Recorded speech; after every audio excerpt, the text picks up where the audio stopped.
Wesh l'équipe, enchanté, c'est LRC, j'espère que vous allez bien. On se retrouve aujourd'hui pour une toute nouvelle vidéo. Et non, ce n'est pas un débrief, mais bien des joueurs qui auraient pu jouer pour l'Afrique, donc ils ont refusé un pays d'Afrique. Bon, je vous cache pas quand même qu'il y a beaucoup de joueurs français, mais il y en a quand même qui viennent d'autres pays. Je vais vous laisser découvrir ça tout au long de la vidéo. On commence de suite, c'est parti. On prend le rap, on encule à deux. On prend le bat, le fenêtre à deux. On s'en sort, on crève à deux. Cœur qui bat quand ça tire à deux. Et on commence de suite avec David Alaba, le joueur du Bayern Munich qui est le véritable patron de la sélection autrichienne. En effet, il est né à Vienne, en Autriche, d'un père qui était lui nigérian et sa mère, elle, qui était philippine. David Alaba est l'un des joueurs les plus expérimentés de l'équipe autrichienne malgré ses 23 ans. Mais bon, ça sert à rien vu qu'ils n'ont même pas été qualifiés pour la Coupe du Monde, donc peut-être qu'il aurait dû choisir le Nigeria.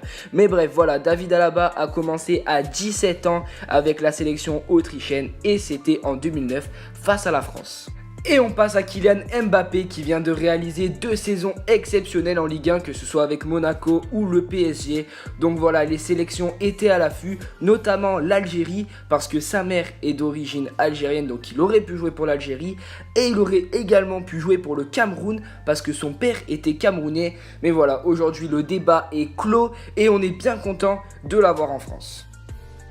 On continue avec un autre joueur français, Samuel Umtiti, qui possède la double nationalité franco-camerounaise. Donc voilà, il aurait pu jouer avec le Cameroun.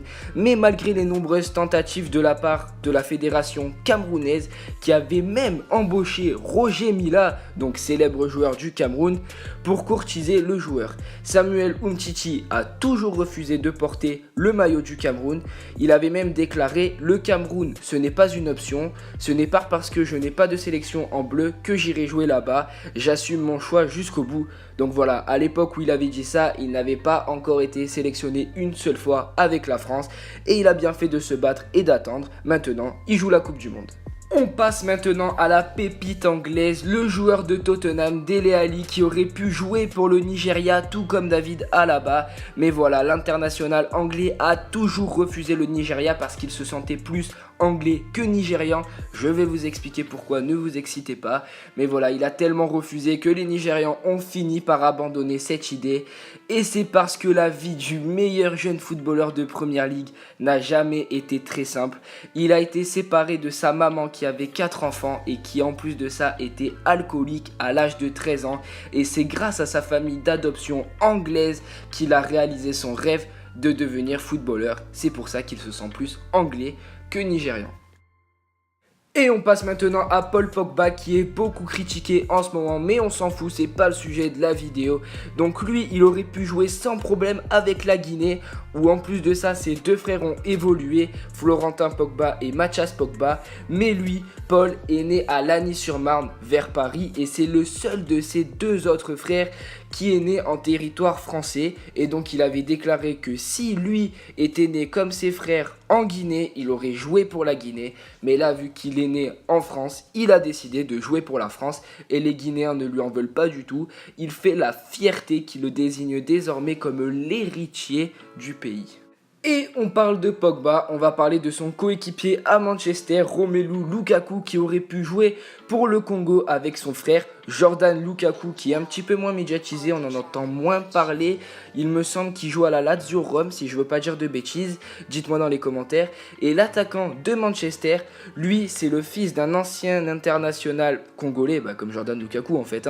Et lui, il s'appelle Roger Lukaku, et en plus de ça, il a joué avec le Congo. Il avait même pris part à 2 Coupes d'Afrique des Nations en 94 et en 96. Mais en attendant, le Congo, ils ne sont pas à la Coupe du Monde, tandis que la Belgique, oui.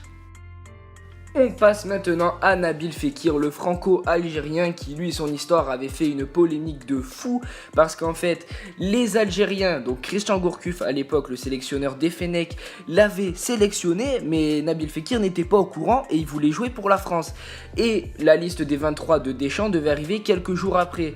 Donc il avait clairement fait comprendre: je préfère attendre de voir si je suis sélectionné en France ou non pour voir quel pays je choisirais. En fait, son choix était très simple, c'était la France, mais il n'était pas tellement sûr d'être sélectionné avec les Bleus. Donc on avait compris que l'Algérie était plus sa route secours. Et voilà, les Algériens, je vous aime bien, mais il a bien fait de choisir la France, parce qu'aujourd'hui, ne m'engueulez pas dans les commentaires, la France est en Coupe du Monde et l'Algérie, non. Même si on continue de les voir, vos drapeaux de partout, hein. Ça peut être Russie, Iran, Russie, Arabie Saoudite, on verra les drapeaux algériens. Vous êtes trop forts pour ça.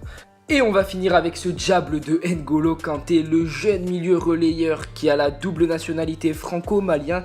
Il aurait donc pu jouer pour le Mali qui le suivait depuis qu'il évoluait au stade Malherbe de Caen.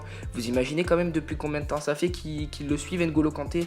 Mais heureusement qu'il a choisi la France. Vous le voyez, il est de partout sur le terrain. Il récupère tous les ballons, il tacle sans faire faute, il fait des passes de partout. Quelle chance on a. Je crois qu'un jour je vais faire une vidéo juste pour ce joueur. Il me donne le sourire. Regardez cette photo, il a toujours le sourire ce joueur. Mais bref, voilà, j'aime ce joueur. Donc voilà les frérots, la vidéo touche à sa fin, j'espère vraiment qu'elle vous aura plu. Si c'est le cas, comme d'habitude, le j'aime, le commentaire, tu t'abonnes, tu connais, c'est le rituel. J'espère que ce style de format vous aura plu, c'est ce que vous aimez en général, en dehors des débriefs. Voilà, je comprends les débriefs, ça peut peut-être être lassant pour certains. Donc voilà, j'essaye de faire du nouveau, c'est l'été, on sort beaucoup de vidéos, c'est ce qui était prévu. Donc voilà, j'espère vraiment que ça vous aura plu. Je vais vous laisser sur ça, bonne Coupe du Monde, bonne journée, bonne soirée, tout ce que vous voulez. Ciao l'équipe. Moi j'étais vrai, ils étaient faux. J'ai été obligé de couper les ponts. Moi j'étais vrai, ils étaient faux. J'ai été obligé de couper les ponts.